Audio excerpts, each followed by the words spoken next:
బలగమని మరొకసారి గుర్తు చేస్తున్నా. మొన్నటి విజయం వెనుక కార్యకర్తల పోరాటం ఉంది, మీ త్యాగం ఉంది, మీ కష్టం ఉంది. విధ్వంస రాష్ట్రాన్ని పునర్నిర్మిస్తామని మన మిత్రుడు జనసేన అధినేత పవన్ కళ్యాణ్ గారు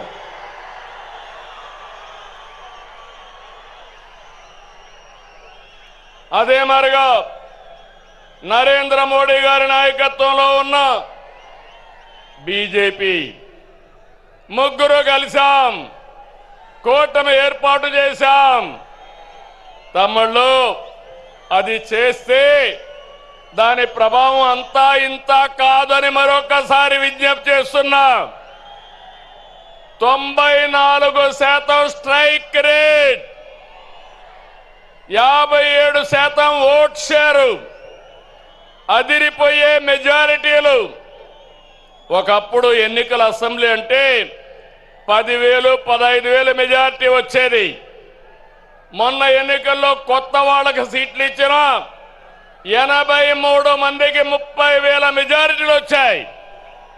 30 మందికి 50,000 మెజారిటీ వచ్చింది.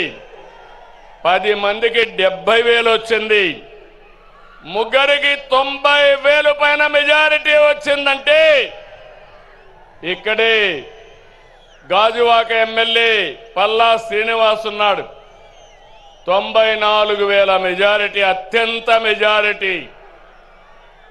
అదే మరి భీమనిపట్నంలో గంటా శ్రీనివాసరావుకి అదే మెజారిటీ వచ్చింది. మంగళగిరిలో తెలుగుదేశం పార్టీ యువగళం నాయకుడు నారా లోకేష్కి 92,000 మెజారిటీ వచ్చింది.